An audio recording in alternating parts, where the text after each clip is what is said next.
Hello friends, एक बार फिर से स्वागत है आपका मेरे चैनल पे। तो आज हम बात करेंगे ट्रांसफर ऑफ क्रिमिनल केसेस यानी आपराधिक मामलों के अंतरण के बारे में, ट्रांसफर के बारे में, जो भारतीय नागरिक सुरक्षा संहिता के चैप्टर नंबर 33 में है, सेक्शन नंबर 446 से लेकर 452 तक के बारे में, जहां पे हम देखेंगे कि अगर कोई क्रिमिनल मामला किसी एक न्यायालय में चल रहा है, एक दंड न्यायालय में चल रहा है, वहां से दूसरे न्यायालय में किस प्रकार से ट्रांसफर करवाया जाता है, कहाँ पे आवेदन लगाया जाएगा और कौन कौन सा न्यायालय उसको अंतरित कर सकता है, विथ केस लॉ यहाँ पे डिस्कस करने वाले हैं। तो बने रहे एंड तक हमारे साथ। चलिए स्टार्ट करते हैं आज का लेक्चर। इस वीडियो को लाइक करें, हमारे चैनल को सब्सक्राइब कर बेल आइकन जरूर प्रेस करें हमारी न्यू वीडियो सबसे पहले देखने के लिए। सो फ्रेंड्स, अब यहाँ पे अगर हम बात करें चैप्टर नंबर 33 की, तो यहाँ पे बात करता है आपराधिक मामलों के अंतरण की, यानी कि जो क्रिमिनल मामले होते हैं उसमें ट्रांसफर करने की बात करता है। वहीं अगर हम बात करें, अगर कोई सिविल मामला है और सिविल मामले को ट्रांसफर करवाना है, तो आपको सीपीसी का सेक्शन नंबर 22 और 25 के तहत आप सुप्रीम कोर्ट में आवेदन कर सकते हैं। तो उसके लिए यहाँ पे ट्रांसफ़र करने की बात की गई। वहीं अगर सीपीसी के तहत अगर डिग्री हो गई है और डिग्री को ट्रांसफ़र करवाना है, तो फिर वहाँ पे आपको सेक्शन नंबर 39 आपको देखना है कि किस प्रकार से वहाँ पे प्रावधान किया गया है। ये सब हम पढ़ चुके हैं सीपीसी के टाइम पे, ठीक है। वहीं अब देखिए, ये तो बात हो गई सीपीसी की और साथ ही साथ यहाँ पे आपको क्रिमिनल मामले की। वहीं अगर हम बात करें कॉन्स्टिट्यूशन हमारा भारतीय संविधान की, तो संविधान में भी आपको मामले ट्रांसफर करने के बारे में पावर दी गई है, जो आपका हाई कोर्ट है और आपको दूसरा सुप्रीम कोर्ट है, ठीक है। तो हाई कोर्ट की अगर हम बात करें, तो हाई कोर्ट कहाँ पे ट्रांसफर कर सकता है केस को, तो वो कर सकता है आपका सेक्शन नंबर 139 ए। यहाँ पे ये सुप्रीम कोर्ट के बारे में, ठीक है। 139 ए में ट्रांसफर, कुछ मामले ट्रांसफर करने की पावर सुप्रीम कोर्ट को 139 ए में है। वहीं अगर बात करें हाई कोर्ट की, तो हाई कोर्ट को पावर कहाँ पे बताया गया है, 228 में, यानी कि अनुच्छेद 228 में आप देखोगे तो वहाँ पे बताया गया है कुछ मामलों को अंतरित करने की हाई कोर्ट की शक्ति, यानी उच्च न्यायालय की शक्ति। तो ये भी आपको यहाँ इसके साथ रीड विथ करना है। अब बात करते हैं, अपने बैरक में आते हैं, तो आपराधिक मामलों और अपीलों के अंतरण की शक्ति के बारे में, यानी किस किस न्यायालय को पावर है कि जो आपराधिक मामले, जो क्रिमिनल मामले हैं, उसको ट्रांसफर कर सकते हैं, या फिर कोई अपील है उस अपील को ट्रांसफर कर सकते हैं। तो यहाँ पे सबसे पहली धारा आती है, धारा 446, जो बात करता है सुप्रीम कोर्ट की। सुप्रीम कोर्ट को यहाँ पे पावर देता है कि वो मामले को, किसी भी मामले को ट्रांसफर कर सकते हैं एक न्यायालय से दूसरे न्यायालय में, यानी एक हाई कोर्ट से दूसरे हाई कोर्ट।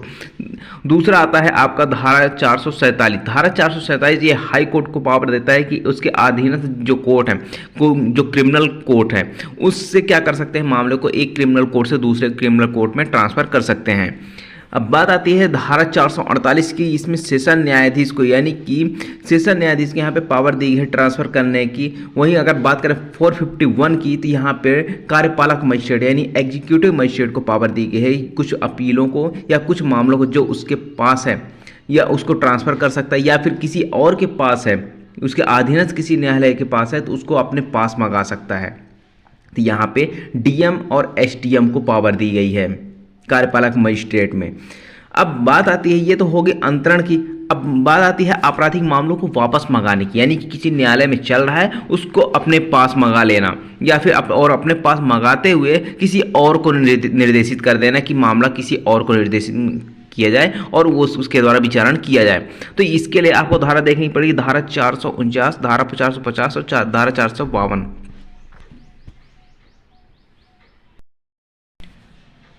अब देखिए यहाँ पे क्या है, सेशन न्यायाधीश को भी पावर दी गई है कि मामलों को वापस मंगा सकता है।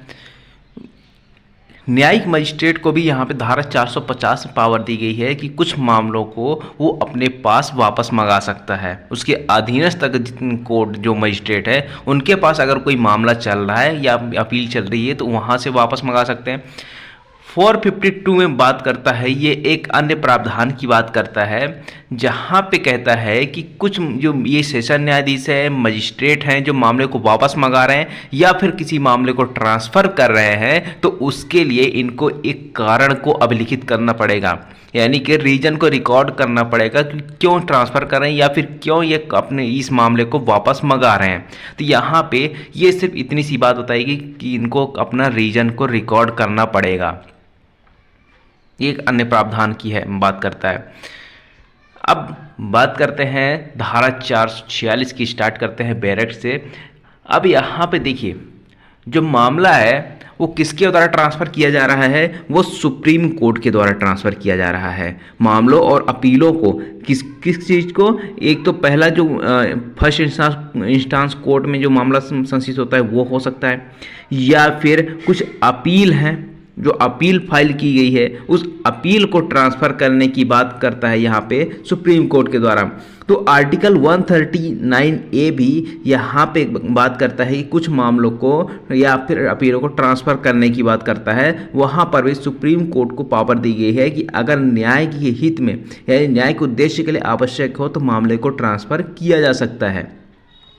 तो वही चीज़ यहाँ पर भी बताया गया है कि यदि सुप्रीम कोर्ट को यह प्रतीत करवाया जाता है, सुप्रीम कोर्ट को यहाँ पे लगता है कि अगर न्याय के उद्देश्य के लिए आवश्यक हो यह करना, क्या करना, मामले को ट्रांसफ़र करना, कोई मामला चल रहा है या कोई विशिष्ट मामला है या अपील है, तो उसको ट्रांसफ़र करने की बात आती है। तो अगर न्याय के उद्देश्य फुलफिल हो रहे हैं, अगर न्याय तो सबको दिलाना जरूरी है, ठीक है, तो न्याय प्रॉपर तरीके से दिलाया जा सके उसके लिए क्या किया जाता है, सुप्रीम कोर्ट में यहाँ पे एक आवेदन फाइल किया जाता है। कौन आवेदन फाइल करेगा ये हम आगे अभी देखेंगे। तो अगर ऐसे आवेदन आते हैं तो यहाँ पे जो सुप्रीम कोर्ट हो क्या कर सकता है, एक हाई कोर्ट से यानी कि किसी एक हाई कोर्ट से दूसरे हाई कोर्ट में मामले को ट्रांसफ़र करवा सकता है, ठीक है, आदेश जारी कर सकता है कि एक किसी हाई कोर्ट में, जैसे एमपी हाई कोर्ट में चल रहा है मामला, उसको छत्तीसगढ़ हाई कोर्ट में क्या करना है, ट्रांसफ़र करना है, तो सुप्रीम कोर्ट में आवेदन लगाया जाएगा। अगर सुप्रीम कोर्ट ने बोल दिया तो यहाँ पे जो एमपी हाई कोर्ट है वो मामले को ट्रांसफ़र कर देगा कहाँ पे, छत्तीसगढ़ हाई कोर्ट में, ठीक है। दूसरी चीज़ यहाँ पे कहता है कि ये तो बात हो गई एक हाई कोर्ट से दूसरे हाई कोर्ट में मामले को ट्रांसफ़र करवाने की। अब वही बात करता है कि अगर हाई कोर्ट से अधीनस्थ जितने कोर्ट हैं, हाई कोर्ट से अधीनस्थ कौन से न्यायालय होंगे, या तो सेशन न्यायालय होगा या फिर उनके निचले मजिस्ट्रेट होंगे, मुख्य न्यायिक मजिस्ट्रेट हो गया, उनके निचले प्रथम वर्ग मजिस्ट्रेट, द्वितीय वर्ग मजिस्ट्रेट, ये होते हैं। तो यहाँ पे कहता है कि हाई कोर्ट के अधीनस्थ दंड न्यायालय यानी उनसे नीचे की जो दंड न्यायालय हैं वहाँ से मामले को ट्रांसफ़र करवाना है। तो एक दंड न्यायालय से दूसरे उच्च न्यायालय के अधीनस्थ, यानी देखिए यहाँ पे एक high court MP high court है, ठीक है, एमपी हाई कोर्ट से छत्तीसगढ़ हाई कोर्ट में क्या किया जा रहा था, मामले को ट्रांसफ़र किया जा रहा था। अब क्या किया जा रहा है, एमपी हाई कोर्ट के नीचे इनके एमपी हाई कोर्ट अधीनस्थ जो कोर्ट हैं, जैसे सेशन न्यायालय है, ठीक है, तो यहाँ के सेशन न्यायालय से छत्तीसगढ़ के सेशन न्यायालय में ट्रांसफ़र करवाना, क्या करवाना, दूसरे हाई कोर्ट की बात कर रहा है, ठीक है ना, एक ही हाई कोर्ट के अंदर नहीं बात कर रहा है। एक हाई कोर्ट के अधीनस्थ दंड न्यायालय से दूसरे हाई कोर्ट के अधीनस्थ दंड न्यायालय या फिर उससे समान या वरिष्ठ अधिकारिता वाले दंड न्यायालय में मामले को ट्रांसफर किया जाना। अभी बात समझ में, अगर नहीं समझ एक बार फिर समझाता हूँ, ठीक है। देखिए हाई कोर्ट है, हाई कोर्ट से नीचे कौन होता है, सेशन न्यायालय, एक ये हो गया एमपी हाई कोर्ट की बात हो गई। वहीं अगर बात करें मान लीजिए छत्तीसगढ़, ठीक है, छत्तीसगढ़ हाई कोर्ट की, तो यहाँ पर भी तो एक सेशन न्यायालय होगा, ठीक है। तो यहाँ पर भी तो अगर सेशन न्यायालय है तो यहाँ पर मान लीजिए एमपी वाले सेशन न्यायालय में चल रहा है, ठीक है, एमपी हाई कोर्ट के अधीनस्थ किसी सेशन न्यायालय में मामला चल रहा है। सुप्रीम कोर्ट ने बोला कि नहीं, यहाँ पे जो मामला चल रहा है इसको कहाँ पे ट्रांसफ़र कर दिया जाए, छत्तीसगढ़ हाई कोर्ट के अधीनस्थ किसी दंड न्यायालय में। तो दंड न्यायालय कोई भी हो सकता है, यहाँ पे किसी भी सेशन न्यायालय में यहाँ पे ट्रांसफ़र करवा सकता है। तो सुप्रीम कोर्ट ने अगर आदेश कर दिया तो मामले को ट्रांसफ़र कर दिया जाएगा किसी दूसरे उच्च न्यायालय के समान या वरिष्ठ, यानी कि या तो उसी रैंक के या फिर उससे ऊपर के किसी अधिकारिता वाले न्यायालय में। जैसे यहाँ पे मान लीजिए अगर सीजीएम के पास मामला था तो यहाँ से या तो सीजीएम के पास भेज दिया जाएगा दूसरे हाई कोर्ट के, या फिर सीजीएम से ऊपर कौन होता है, सेशन न्यायाधीश, तो वहाँ पर भी भेजा जा सकता है मामले को। जैसी अधिकारिता होगी, अगर अधिकारिता वाले न्यायालय को ही भेजा जाएगा, यानी कि अगर दूसरे हाई कोर्ट को भेजा रहा है ना, दूसरे हाई कोर्ट के किसी अधीनस्थ दंड न्यायालय को, तो उसको यहाँ पे जुरिस्डिक्शन होना चाहिए, यहाँ पे वो सक्षम होना चाहिए उस मामले को सुनने के लिए, तभी वहाँ पे ट्रांसफ़र किया जाएगा। ये बात हो गई कि कब ट्रांसफ़र किया जाएगा, यानी कि कैसे ट्रांसफ़र किया जाए, किस उद्देश्य के लिए ट्रांसफ़र किया जाएगा। तो यहाँ पे कहता है न्याय की उद्देश्य के लिए, यानी कि न्याय प्रॉपर तरीके से मिल सके उसके लिए यहाँ पे मामले को ट्रांसफ़र करवाया जाता है। दूसरा आता है कि यहाँ पे मामला ट्रांसफ़र होगा कैसे, कब होगा, कौन आवेदन करेगा। तो दो लोग हैं यहाँ पे आवेदन करने के लिए, ठीक है। यहाँ पे कहता है कि अगर भारत के महान्यायवादी यानी कि अटॉर्नी जनरल की बात करता है, तो अटॉर्नी जनरल आपके कहाँ पे बताए गए हैं, तो आपका जो अटॉर्नी जनरल है वो आपका कॉन्स्टिट्यूशन के 76 में, यानी कि संविधान के अनुच्छेद 76 में अटॉर्नी जनरल यानी महान्यायवादी का प्रावधान किया गया है। या फिर अगर कोई हितबद्ध पक्षकार यानी कि जो उस मामले से रिलेटेड कोई पार्टी है, कोई हितबद्ध है, उस पक्षकार के आवेदन पर क्या किया जाएगा, शपथ पत्र या प्रतिज्ञान द्वारा समर्थित होगा ऐसा आवेदन ट्रांसफ़र करने के लिए। यहाँ पे ये कौन कर रहा है, या तो हितबद्ध पक्षकार आवेदन कर रहा है, कहाँ पे कर रहा है, सुप्रीम कोर्ट में, या फिर महान्यायवादी जो होते हैं वो क्या कर रहे हैं, मामले को ट्रांसफ़र करने के लिए आवेदन लगा रहे हैं शपथ पत्र प्रतिज्ञान के दौरान, ठीक है। अब यहाँ पे कहता है कि सुप्रीम कोर्ट में जब भी यह ट्रांसफ़र, क्रिमिनल मामलों को ट्रांसफ़र करने का आवेदन आएगा, वो प्रत्येक आवेदन समावेदन के द्वारा किया जाएगा। समावेदन का मतलब क्या होता है, समावेदन मतलब होता है कि पहले यहाँ पे न्यायालय की परमिशन ली जाएगी, उसके बाद यहाँ पे क्या किया जाएगा, मामले को यहाँ पे संस्थित किया जाएगा, आवेदन लगाया जाएगा, ठीक है। तो पहले समावेदन का मतलब एक प्रकार से यहाँ पे परमिशन ले लेना कि मैं यहाँ आपके समक्ष ये आवेदन प्रस्तुत करना चाहता हूँ। तो अगर वहाँ पे परमिशन मिल जाती है तो उसके बाद क्या हो जाता है, यहाँ पे आवेदन को स्वीकार किया जाएगा, उसके बाद वहाँ पे सुनवाई होगी।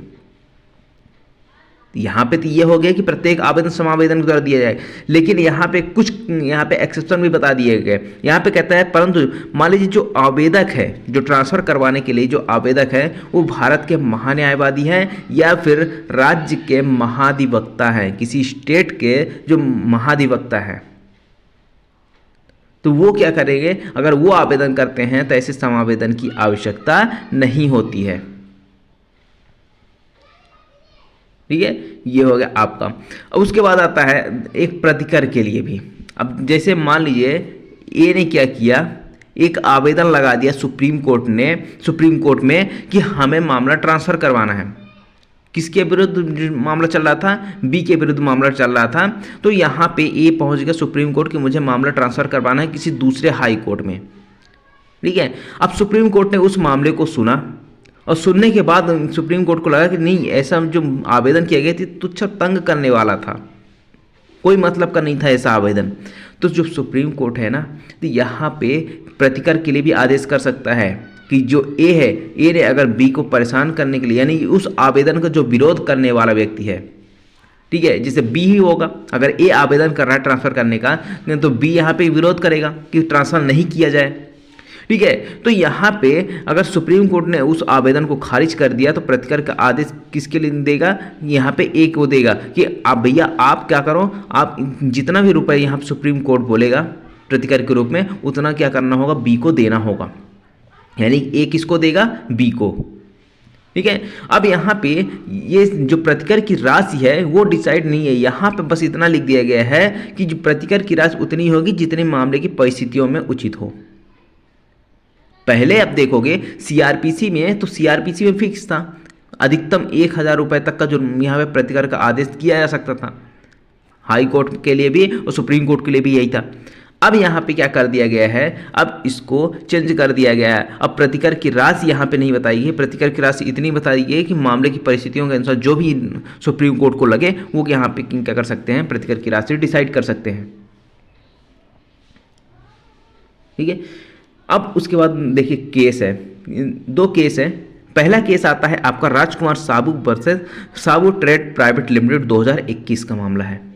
यहाँ पे क्वेश्चन आया था कि क्या मात्र भाषा की कठिनाई के आधार पे अंतरण किया जा सकता है, यानी कि अगर किसी को जो मामला चल रहा है उसमें भाषा समझ में नहीं आ रही है उसको, तो क्या इस आधार पे मामला ट्रांसफर किया जाएगा या नहीं किया जाएगा। तो यहाँ पे इस मामले में क्या बोला गया था सुप्रीम कोर्ट के द्वारा कि मात्र भाषा की कठिनाई के आधार पर जो मामले हैं उनको अंतरित नहीं किया जा सकता। ये राजकुमार साहू बनाम साहू ट्रेड प्राइवेट लिमिटेड 2021 में बोला गया था। वहीं अगर दूसरे केस की बात करें, रिया चक्रवर्ती बनाम बिहार राज्य 2020 का मामला है। इसमें क्या बताया गया था कि यहाँ पे कहा गया था कि जो एक थाने से दूसरे थाने में मामले को ट्रांसफ़र करना, क्या सुप्रीम कोर्ट को एक थाने से दूसरे थाने में मामला ट्रांसफ़र करवाने के पावर इस धारा में दिया गया है या नहीं दिया गया है। तो यहाँ पे सुप्रीम कोर्ट ने बोला कि ये एक थाने से दूसरे थाने में आपराधिक मामले यहाँ पे अंतरित करने का पावर इसमें नहीं दिया गया है, इस धारा में नहीं दिया गया है। इस केस में कि एक और केस था जिसका अनुसरण किया गया था, वो है आपका रामचंद्र सिंह सागर बनाम तमिलनाडु। रामचंद्र सिंह सागर बनाम तमिलनाडु 1978 का मामला अनुसरण करते हुए जजमेंट को देखते हुए यहाँ पे क्या बोला कि एक थाने से दूसरे थाने में मामला ट्रांसफर करने की पावर इस धारा में नहीं दिया गया है। उसके बाद आता है धारा 447। धारा 447 आपका हाई कोर्ट की बात करता है। अभी हमने सुप्रीम कोर्ट की बात करी, सुप्रीम कोर्ट में मामले को ट्रांसफ़र करवाया जा रहा था। अब कहाँ पे हो रहा है, हाई कोर्ट में आवेदन किया जा रहा है कि मामले को ट्रांसफ़र किया जाए। अब हाई कोर्ट में किया जा रहा है तो इसका मतलब ये है कि किसी एक राज्य के बारे में बात कर रहा है। ठीक है, तो हाई कोर्ट जो है अपने अधीनस्थ जो कोर्ट है वहाँ से मामला ट्रांसफ़र करवा सकता है, यानी एक सेशन न्यायालय से दूसरे सेशन न्यायालय में ट्रांसफ़र करवा सकता है, या फिर जो मामला सेशन किसी सेशन न्यायालय में चल रहा है अपने पास मंगा सकता है और खुद ट्रायल चला सकता है। उसके बारे में यहाँ पे देखिए, ये कहता है मामलों और अपीलों को अंतरित करने की उच्च न्यायालय की शक्ति। इसी तरह का प्रावधान आपको अनुच्छेद 228 में मिलेगा संविधान के, जहाँ पे हाई कोर्ट को पावर दी गई है।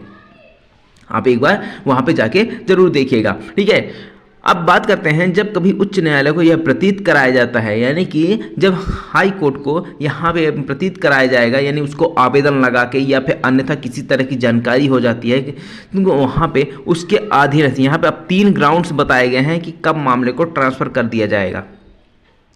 तो 3 ग्राउंड्स कौन कौन से हैं। पहला ग्राउंड आता है आपका कि उसके अधीनस्थ दंड न्यायालय में, यानी कि अगर उच्च न्यायालय को हाई कोर्ट को यह प्रतीत होता है कि उसके अधीनस्थ जो क्रिमिनल कोर्ट है जहां मामला चल रहा है वहां पे फेयर ट्रायल नहीं होगी, यानी कि उचित और पक्षपात रहित यहां पे जांच या विचारण नहीं हो सकता है किसी कारणवश, या फिर जो मामला किसी अधीनस्थ दंड न्यायालय में चल रहा है उसमें कठिन विधि प्रश्न उठने की संभावना है, यानी कुछ लॉफुल क्वेश्चन यहाँ पे उठने की संभावना है जो अधीनस्थ जो दंड न्यायालय है उनके द्वारा सॉल्व नहीं की जा सकती है। तीसरा आता है कि अगर हाई कोर्ट को लगता है कि इस धारा के अधीन जो आदेश किया जा रहा है, यानी कि इस धारा के अधीन जो अंतरण का आदेश है वो पक्षकारों को और साक्षियों के लिए सुविधाप्रद होगा, यानी कि यहाँ पे फायदेमंद किसके लिए होगा, जो पक्षकार हैं, पार्टीज हैं या फिर विटनेस हैं, उनकी सुविधा के लिए बहुत सही रहेगा इस धारा के अधीन आदेश करना, ताकि उन न्याय के उद्देश्य विफल ना हो। तब यहाँ पे आदेश किया जा सकता है हाई कोर्ट के द्वारा। क्या आदेश किया जाएगा, अब यहाँ पे देखिए, तो ये ऐसे मामलों के लिए निम्न तरह के आदेश किए जा सकते हैं। 4 तरह के बताए गए। पहला कहता है कि ऐसे जांच विचारण ऐसे न्यायालय द्वारा किया जाए जो सक्षम हो, यानी कि अगर 3 ग्राउंड्स मैंने बताए हाई कोर्ट वाले, तो हाई कोर्ट को अगर ऐसे प्रतीत हो जाता है तो यहाँ पे आदेश करेगा कि जिस न्यायालय में, जिस दंड न्यायालय में यहाँ पे जांच विचार चल रही है वहाँ से ट्रांसफर होकर किसी सक्षम, यानी जो कॉम्पिटेबल यहाँ पे कोर्ट हो वो उसके द्वारा क्या किया जाए, उसका जांच किया जाए, उसके द्वारा उसका विचारण किया जाए, ऐसा आदेश कर सकती है। या फिर जो मामला चल रहा है या अपील चल रही है किसी उसके अधीनस्थ दंड न्यायालय में, उसकी क्रिमिनल कोर्ट में, क्रिमिनल कोर्ट कहाँ पे बताया गया है, कौन कौन से क्रिमिनल कोर्ट होते हैं, ये आपको सेक्शन नंबर 6 में बताया गया है BNSS में। ठीक है। तो यहाँ पे कहता है कि अगर दंड न्यायालय से समान या वरिष्ठ अधिकारिता वाले न्यायालय को अंतरित कर दिया जाए, यानी कि एक सेशन खंड से दूसरे सेशन न्यायालय में ट्रांसफर कर दिया जाए, या फिर जो आपका मजिस्ट्रेट के पास है मान लीजिए मामला, तो मजिस्ट्रेट से क्या कर दिया जाए, या तो सेम रैंक के मजिस्ट्रेट को ट्रांसफर कर दिया जाए दूसरे मजिस्ट्रेट को, या फिर उससे ऊपर के किसी न्यायालय को, ये हो सकता है सेशन न्यायालय हो, यानी कि अगर प्रथम बड़ा मजिस्ट्रेट तो सीजेएम को ट्रांसफर हो सकती है। तो यहाँ पे या तो समान अधिकारिता वाले न्यायालय को ट्रांसफर हो सकती है, या फिर उससे वरिष्ठ अधिकारिता वाले न्यायालय को। तीसरा कहता है कि जो मामला सेशन न्यायालय के विचाराधीन सुपुर्द किया जाए, यानी कि ऐसा अगर ग्राउंड्स है, 3 ग्राउंड्स में से कोई से ग्राउंड्स आते हैं, तो यहाँ पे हाई कोर्ट कह सकता है, आदेश कर सकता है कि जो मामला चल रहा है उसको कहाँ पे सुपुर्द कर दिया जाए, सेशन न्यायालय को सुपुर्द कर दिया जाए, कमिट कर दिया जाए। उसके बाद आता है कि कोई मामला स्वयं उसको, यानी कि किसको, हाई कोर्ट को अंतरित कर दी जाए, यानी कि जो उसके अधीनस्थ किसी दंड न्यायालय में चल रही है, ये कह सकता है कि भैया एक काम करो, तुमसे ना हो पाएगा, तुम ये मामला हमारे पास ट्रांसफ़र कर दो, ठीक है ना, हमें ट्रांसफ़र कर दो, हम इसका विचारण करेंगे और इसका विचारण हमारे समक्ष किया जाएगा। आइए असल में यह है आपका आदेश के बारे में। अब यहाँ पे बात आती है कि अंतरण कब होगा, हाई कोर्ट को प्रतीत कब होगा भैया कि उसको यह मामला ट्रांसफ़र करना है, तो यहाँ पे कुछ न कुछ तो करना पड़ेगा। तो यहाँ पे जो सेकंड क्लॉज हो कहता है कि या तो निचले न्यायालय की रिपोर्ट आई हो कि कुछ विधि के कठिन प्रश्न उत्पन्न होने वाले से उठने की संभावना है, या फिर ट्रायल नहीं हो पा रहा है, किसी भी तरीके का जो भी है, पक्षकारों की सुविधा के लिए सही रहेगा, न्याय के उद्देश्य के लिए सही रहेगा। तो अगर यहाँ पे न्यायालय की जो भी रिपोर्ट आती है उसके आधार पर अगर हाई कोर्ट को प्रतीत होता है तो मामले को ट्रांसफ़र कर सकते हैं। हितबद्ध पक्षकार, अब उससे जुड़े हैं पक्षकार जो हैं, अगर उनके ऊपर कुछ प्रभाव पड़ता है तो वो ट्रांसफ़र करवा सकते हैं, या फिर हाई कोर्ट स्वप्रेरणा से स्व मोटो भी यहाँ किसी मामले को ट्रांसफ़र कर सकता है। परंतु यहाँ पे कहता है कि एक ही सेशन खंड के, ठीक है, जैसे मान लीजिए इंदौर, ठीक है, इंदौर में सेशन न्यायालय है, सेशन खंड है, अब उस सेशन खंड के अंदर ही मामला चल रहा है, ठीक है ना, उस सेशन खंड के अंदर 2 कोर्ट हैं और उस 2 कोर्ट के अंदर क्या करना है, ये यहाँ से मामला को ट्रांसफ़र करना है इस कोर्ट के अंदर, ठीक है ना, ए कोर्ट से बी कोर्ट में ट्रांसफ़र करना है। ये एक ही सेशन खंड की बात कर रहा है, ठीक है।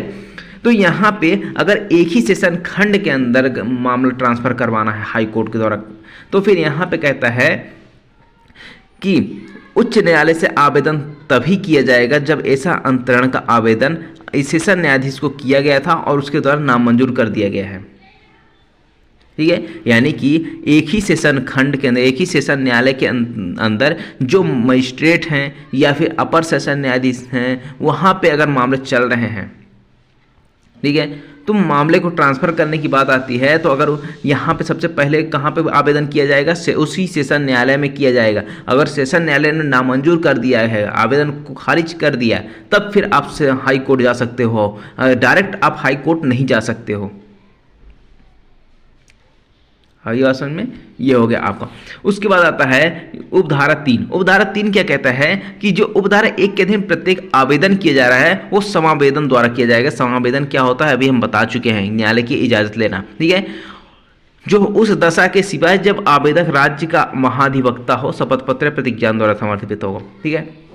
अब देखो समावेदन द्वारा तो किया जा रहा है, शपथ पत्र भी लग रहा है सब कुछ, लेकिन राज्य का महाधिवक्ता है तो यहाँ पे समावेदन की कोई आवश्यकता नहीं होगी। उसके बाद आता है सबसेक्शन 4। सबसेक्शन 4 क्या कहता है कि जब ऐसा अंतरण का आवेदन अभियुक्त करता है, यानी कि जो मामला ट्रांसफर करवाने की बात आती है, तो मामला ट्रांसफर करवाने के लिए आवेदन कौन कर रहा है, एक्यूज्ड कर रहा है, अभियुक्त कर रहा है। तो यहाँ पे हाई कोर्ट जो है ना, उस आवेदन को स्वीकार करने से पहले क्या करेगा कि अभियुक्त भैया एक काम करो, तुम जो उपधारा 7 के अधीन प्रतिकर वाला आदेश समुदाय के लिए आदेश हो रहा है ना, उसके तहत आप एक काम करो, बॉन्ड भर दो, यानी बंद पत्र जमानत पत्र भर दो कि अगर आपका जो आवेदन है खारिज कर दिया गया तो आपको प्रतिकर देना पड़ेगा। तो उसके लिए आप बंद पत्र जमानत पत्र भर दो। जब यह बंद पत्र जमानत पत्र अभियुक्त भर देगा, उसके बाद इसके आवेदन की सुनवाई होगी। वो भी एक और कंडीशन है यहाँ पे 5th क्लॉज में कहता है, ये दोनों एक साथ पढ़ने हैं आपको, ठीक है। तो यहाँ पे कहता है कि जब अभियुक्त ऐसा आवेदन कर रहा है ना, तो उस आवेदन की सूचना किसको देगा? अभियुक्त जो लोक अभियोजक है उसको लिखित में देगा। और जिस टाइम वो लोक अभियोजक को लिखित में देता है उस टाइम से 24 घंटे जब तक नहीं बीत जाते तब तक उस अभियुक्त के आवेदन की सुनवाई नहीं की जाएगी। यानी कि मिनिमम 24 घंटे यहाँ पे बीत जाने चाहिए। यानी कि उस लोक अभियोजक को भी पता होना चाहिए कि मामला ट्रांसफर क्यों करवाया जा रहा है, उसके जो ग्राउंड्स हैं उस ग्राउंड्स के साथ इसको देना पड़ेगा जो आवेदन दे रहा है। ठीक है, तो हर चीज़ देनी पड़ेगी। उसके जब 24 घंटे बीत जाएंगे उसके बाद सुनवाई हो सकती है, लेकिन 24 घंटे के अंदर नहीं होगी सुनवाई। जब से ये सूचना देता है लोक अभियोजक को तब से उसके 24 घंटे बीत जाने के बाद। उसके बाद अब बात करते हैं सब सेक्शन नंबर 6। अब यहाँ पे कहता है कि जहाँ इस धारा के अधीन आवेदन किया जाता है, ठीक है ना, आवेदन आता है, तो हाई कोर्ट क्या कर सकता है? न्याय के हित में आवश्यक हो तो आदेश कर सकता है कि आदेश न्यायालय की कार्यवाही रोक दी जाए। भाई यहाँ पे मान लीजिए सेशन न्यायालय से दूसरे सेशन न्यायालय में मामला ट्रांसफ़र करवाना था। अब जो कार्यवाही तो चल रही होगी निचली कोर्ट में, तो न्यायालय जब हाई कोर्ट के पास जब ऐसा ट्रांसफ़र करने का आवेदन आता है तो हाई कोर्ट को अगर लगता है कि इस न्याय के हित में आवश्यक है कि जब तक जो आवेदन की सुनवाई नहीं हो जाती तब तक मामले को रोका जाए, तो मामले को रोके जाने के लिए आदेश कर सकती है कि इसमें आगे कोई कार्रवाई नहीं होगी जब तक हमारे पास जो आवेदन आया है आवेदन को हम डिसाइड नहीं कर देते। ठीक है, लेकिन ये हर सिचुएशन में यहाँ पे जरूरी नहीं है करना कि उस कार्रवाई को रोक दी जाए। यहाँ पे अगर उच्च न्यायालय को लगता है कि न्याय के हित में आवश्यक है कार्रवाई को रोकना, तभी यहाँ पे आदेश किया जाएगा, अदरवाइज यहाँ पे रोकने का आदेश नहीं दिया जाएगा। परंतु यहाँ पे एक चीज और कहता है, जो आपका ऐसे रोक है, जो ऐसे रोक लगाई जा रही है, वो निचली कोर्ट की जो अधीनस्थ कोर्ट है उसके पावर पे यहाँ पे प्रभाव नहीं डालेगा। कौन सी पावर पे प्रभाव नहीं डालेगा? जो धारा 346 के प्रतिप्रेषण की अधीनस्थ न्यायालय की शक्ति है। यानी कि अभियुक्त को प्रतिप्रेषित रिमांड करने की जो यहाँ पे पावर है उसके ऊपर कोई भी प्रभाव नहीं डालेगा। रिमांड कर सकती है, रिमांड पे भेज सकती है अभियुक्त को। ठीक है, अब यहाँ पे प्रतिकर की बात आती है सब सेक्शन नंबर 7। अभी हमने देखा था कि जो अभियुक्त अगर आवेदन करता था तो उसके लिए बंध पत्र भरवाया जाता था। ठीक है, कि उपधारा 7 के दिन जो प्रतिकर संदाय करना है उसके लिए। तो यहाँ पे कहता है कि आवेदन अगर खारिज कर दिया जाता है, जो जिसने भी आवेदन लगाया, जिसके खिलाफ लगाया है, ठीक है, और जिसने लगाया आवेदन उसका आवेदन खारिज हो गया, तो वो कहाँ अगर न्यायालय चाहेगा तो उसके प्रतिकर के आदेश भी कर सकता है कि आप प्रतिकर दो सामने वाले पार्टी को। ठीक है, जो आपका विरोध कर रहे हैं उसको आप प्रतिकर दो, क्योंकि आपका आवेदन तो खारिज हो गया और तुच्छ और तंग करने वाला आवेदन था, तब यहाँ पे ऐसा आदेश कर सकता है। और प्रतिकर की कितनी राशि होगी? प्रतिकर इतनी राशि होगी जो मामले में उचित हो, जो मामले की परिस्थितियों में उचित हो। यहाँ पर भी 1000 पहले था सीआरपीसी में, अब यहाँ पे नहीं है, 1000 रुपये फिक्स नहीं है। उसके बाद 8वां नंबर आता है, यहाँ पे कहता है जब उच्च न्यायालय मामला अपने पास मंगाता है। यानी हमने देखा था ना कि मामला अपने पास ही मंगा सकता था, इसी के उपधारा 1 में हमने देखा था लास्ट लाइन में उपधारा 1 की कि अपने पास मंगा सकता है, अंतरित करवा सकता है। तो जब यह मामला अपने पास मंगाता है तो विचारण की क्या प्रक्रिया अपनाएगा? तो यहाँ पे कहता है विचारण की वही प्रक्रिया अपनाएगा जो अगर ट्रांसफर नहीं करने पर प्रक्रिया अपनाई जाती। जैसे अगर हाई कोर्ट ने मान लीजिए सीजीएम के यहाँ से मंगाया, सीजीएम के यहाँ से मामले को अपने पास मंगा लिया, ठीक है, तो जो सीजीएम वाली यहाँ पे प्रक्रिया अपनाई जाती वही प्रक्रिया अब हाई कोर्ट भी अपनाएगा अगर अपने पास मंगाया हो। तो अगर सेशन से मंगाया है तो सेशन में जो प्रक्रिया अपनाई जाती है, जो विचारण की प्रक्रिया, वही प्रक्रिया वो अपनाएगा। ठीक है, यहाँ पे कोई फिक्स नहीं है कौन सी प्रक्रिया है। उसके बाद आता है सब सेक्शन 9। सब सेक्शन 9 क्या बात करता है कि इस धारा की कोई भी बात, इस धारा की कोई बात धारा 218 के अधीन अगर सरकार का कोई आदेश है, ठीक है, धारा 218 के अधीन अगर कोई सरकार का कोई आदेश है उसमें कोई प्रभाव नहीं डालेगी। यानी कि जो आपका ट्रांसफ़र करने के बारे में बात की जा रही है पूरा, तो इसमें कोई भी चीज़ यहाँ पे इस धारा में कोई प्रभाव नहीं डालेगी। धारा 218 आप एक बार जरूर देखिएगा, ये हम पढ़ चुके हैं क्या होता है। अब बात करते हैं धारा 448। अब एक चीज़ ध्यान रखना, जो हमने पढ़ा था ये अभी उपधारा 447 के उपधारा 3, धारा 4, उपधारा 4, उपधारा 5, उपधारा 6, उपधारा 7 और उपधारा 9, ये सारी उपधारा इसमें लागू होगी।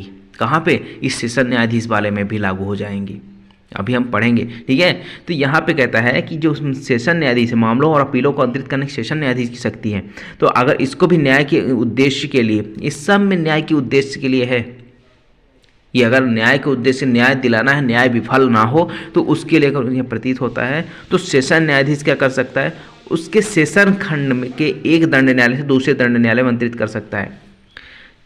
अब यहाँ पे जो मामला है ना, अगर जो सेशन न्यायालय है वो अपने अधीनस्थ अब किसी मजिस्ट्रेट से यहाँ पे मामला ट्रांसफ़र करवा सकते हैं, किसी अपर सेशन न्यायाधीश हैं वहाँ से दूसरे अपर सेशन न्यायाधीश को मामला ट्रांसफ़र करवा सकते हैं। ठीक है, लेकिन यहाँ पे इस सेशन किसी भी सेशन न्यायालय के पास, सेशन न्यायाधीश के पास इतनी पावर नहीं होगी कि अपने सेशन न्यायाधीश अपने सेशन खंड से दूसरे सेशन खंड में मामला ट्रांसफ़र कर दे। यहाँ पे पावर नहीं है। ये पावर किसके पास है? ये हाई कोर्ट के पावर है। ठीक है, तो यहाँ पे कहता है कि एक उस सेशन खंड के एक दंड न्यायालय यानी एक क्रिमिनल कोर्ट का, उसके अधीनस्थ जो क्रिमिनल कोर्ट है वहाँ पे एक क्रिमिनल कोर्ट से दूसरे क्रिमिनल कोर्ट में ट्रांसफ़र कर सकता है। लेकिन कब करेगा? यहाँ पर भी उसी तरीका है कि निचले न्यायालय की अगर रिपोर्ट आती है, मजिस्ट्रेट की रिपोर्ट आती है, या फिर हित पक्षकार का आवेदन है, या फिर यहाँ पे जो सेशन न्यायाधीश है वो सो मोटो भी कर सकता है मामले का ट्रांसफ़र। है समझ में? अब उसके बाद उपधारा 3 देखते हैं। उपधारा 3 क्या कहता है? धारा 447 के उपधारा 3, 4, 5, 6, 7 और 9 के उपबंध। उपधारा 1 के दिन जो आदेश किया जाता है ना, उसमें सेम लागू हो जाएंगे। जो हमने धारा 447 में पढ़े उसी तरह के सेम लागू होगा। बट यहाँ पे एक छोटा सा यहाँ क्या है चेंजेस है। छोटा सा चेंज क्या है? यहाँ पे उपधारा 7 में प्रतिकर की राशि अनिश्चित थी धारा 447 में, अब यहाँ पे एक निश्चितता ला दी गई है इस धारा के। सेशन न्यायाधीश अगर यहाँ पे प्रतिकर लगाना चाहे तो कितना लगा सकता है? 10,000 रुपये तक का प्रतिकर लगा सकता, 10,000 से अधिक का प्रतिकर नहीं लगाएगा। उसके बाद आता है धारा 449। धारा 449 से ये सेशन न्यायाधीशों द्वारा मामलों और अपीलों को वापस लेने की बात करता है। अब 2-3 धाराएं हम वापस लेने के बारे में पढ़ेंगे। अभी मामले ट्रांसफ़र करवाने की थी ना, अब यहाँ पे मामले को वापस मंगाने की बात आती है। अगर यहाँ पे कहता है सेशन न्यायाधीश अपने अधीनस्थ किसी मुख्य न्यायिक मजिस्ट्रेट से कोई मामला या अपील वापस ले सकता है। यानी कि जो मुख्य न्यायिक मजिस्ट्रेट के पास कोई मामला चल रहा है या फिर कोई अपील चल रही है, सुन रहा है वो, तो क्या करेगा? जो सेशन न्यायाधीश है उस मामले को अपने पास मंगा सकता है। या फिर हो सकता है सेशन न्यायाधीश ने क्या किया हो, किसी मामले को मुख्य न्यायिक मजिस्ट्रेट के हवाले किया रहा होगा, मुख्य न्यायिक मजिस्ट्रेट को किसी मामले को भेज दिया रहा होगा कि आप सुनो, लेकिन अब न्यायालय सेशन न्यायाधीश को लगा नहीं, मुझे ये मामला तो मुझे ही सुनना चाहिए, तो उस जो हवाले किया हुआ मैटर था ना उसको वापस मंगा सकता है। ठीक है, तो यहाँ पे 2 चीज़ें हैं। ये एक तो कहता है कि अगर कोई मैटर मुख्य न्यायिक मजिस्ट्रेट के पास पहले चल रहा है तो उसको मंगा सकता है, या फिर कोई ऐसा मैटर जो सेशन न्यायाधीश ने खुद पहले यहाँ पे दिया भेजा रहा हो, हवाले किया रहा हो मुख्य न्यायिक मजिस्ट्रेट के, अब उसको वापस मंगा सकता है।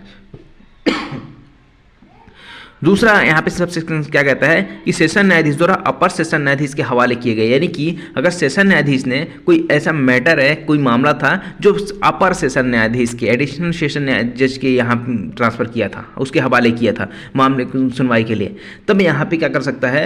वो उसके पास से कोई मामला सुनवाई प्रारंभ होने के पूर्व मंगा सकता है।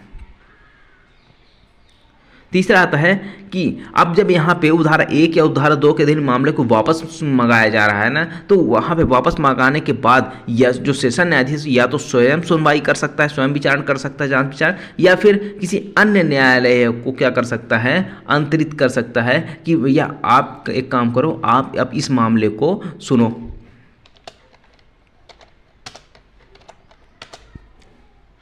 ठीक है, तो ये चीज़ हो जाती है आपकी।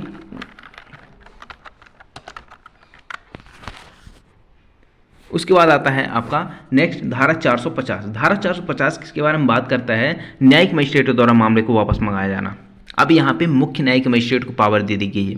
मुख्य न्यायिक मजिस्ट्रेट को पावर क्या दे दी गई है कि अगर उसने अपने अधीनस्थ किसी मजिस्ट्रेट से, यानी कि अपने मुख्य न्यायिक मजिस्ट्रेट यानी सीजीएम, सीजीएम से नीचे कौन होता है, या तो जुडिशियल मजिस्ट्रेट फर्स्ट क्लास होता है या फिर जुडिशियल मजिस्ट्रेट सेकंड क्लास होता है, ठीक है। तो यहाँ पे अगर कोई मैटर चल रहा है तो सीजीएम का कर सकता है, अपने पास मंगा सकता है, या फिर सीजीएम ने खुद पहले से इसको अगर दिया रहा होगा, भेजा रहा होगा, उसके जुडिशियल मजिस्ट्रेट फर्स्ट क्लास या सेकंड क्लास के हवाले किया रहा होगा, उस मैटर को अपने पास मंगा सकता है और या तो उसको स्वयं विचारित कर सकता है या फिर किसी अन्य मजिस्ट्रेट को यहाँ पर निर्देशित कर सकता है, भेज सकता है कि आप इस मामले को सुने, जो सक्षम अधिकारिता वाले हों, ठीक है। उसके बाद दूसरा कहता है कि न्यायिक मजिस्ट्रेट द्वारा धारा 212(2) के अधीन हवाले किया है, यानी कि जब हमने सेक्शन 212 पढ़ा था उसमें हमने एक सेक्शन पढ़ा था, ठीक है, सब सेक्शन पढ़ा था 212 की उपधारा 2, उसके साथ हमने ये धारा 450 के उपधारा 2 भी हमने पढ़ी थी, ये कनेक्ट रीड विद करके हमने पढ़ा था, ठीक है। तो उसी से रिलेटेड करके यहाँ पे देखिएगा कि अगर वहाँ पे हवाले किए गए हैं उस मामले को भी वापस मंगाया जा सकता है और जांच विचारण स्वयं कर सकता है मजिस्ट्रेट। उसके बाद आता है धारा 451। अब यहाँ पे धारा 451 में क्या कार्यपालक मजिस्ट्रेट यानी एग्जीक्यूटिव मजिस्ट्रेट को पावर दिया गया है कि मामले को जो हवाले किया जाना या फिर वापस लिया जाना। तो यहाँ पे कहता है कि यहाँ पे 2 लोगों को पावर दी गई, या एक डीएम यानी जिला मजिस्ट्रेट, दूसरा उपखंड मजिस्ट्रेट यानी कि एसडीएम को। अब यहाँ पे कहता है कि अगर इनके समक्ष कोई मामला चल रहा है, आरंभ हो चुका है और उनको लगता है कि ये मामला किसी अधीनस्थ को भेजना चाहिए, वहाँ पे विचारण करेंगे तो वहाँ पे अधीनस्थ के हवाले कर सकता है, या फिर अगर कोई मामला हवाले किया गया था किसी अधीनस्थ को तो उसको वापस मंगा सकता है। बस इतनी सी बात याद रखिए, बाकी इसमें कुछ नहीं है। अब धारा 452 की बात करते हैं। इसमें कहता है कि कारणों को अभिलिखित किया जाना। अब जब धारा 448, 449, 450, 451 ये 4 धाराएं बताइए। यहाँ पे कहता है कि अगर इन धाराओं के अधीन कोई आदेश किया जाता है सेशन न्यायाधीश द्वारा या मजिस्ट्रेट द्वारा, या तो मामले को वापस मंगाने के लिए या फिर मामले को ट्रांसफर करने से संबंधित, तो अपने कारणों को अभिलिखित करेंगे। अब यहाँ पे एक चीज़ ध्यान रखिएगा, यहाँ पे सुप्रीम कोर्ट और हाई कोर्ट के बारे में कुछ भी नहीं कहा गया है। 446 और 447 के बारे में कुछ भी नहीं कहा गया है। तो हाई कोर्ट, सुप्रीम कोर्ट जब भी मामला ट्रांसफर करेगी अपने पास मंगाए तो कोई कारण यहाँ पे रिकॉर्ड करने की जरूरत नहीं है, कारण को अभिलिखित करने की जरूरत नहीं है। लेकिन उसके अलावा अगर कोई सेशन न्यायाधीश या मजिस्ट्रेट ऐसा आदेश पारित करता है तो उसको अपने कारणों को अभिलिखित करना पड़ेगा। तो ये है आपका आपराधिक मामलों को ट्रांसफर करने की बात, ठीक है। अब अगला जो चैप्टर रहेगा हमारा वो दंडादेश के निष्पादन, निलंबन और परिहार से संबंधित रहेगा, सस्पेंशन के बारे में, ठीक है। तो मिलते हैं अगले लेक्चर में, तब तक के लिए बने रहें हमारे चैनल के साथ और शेयर जरूर करिएगा अपने दोस्तों के साथ।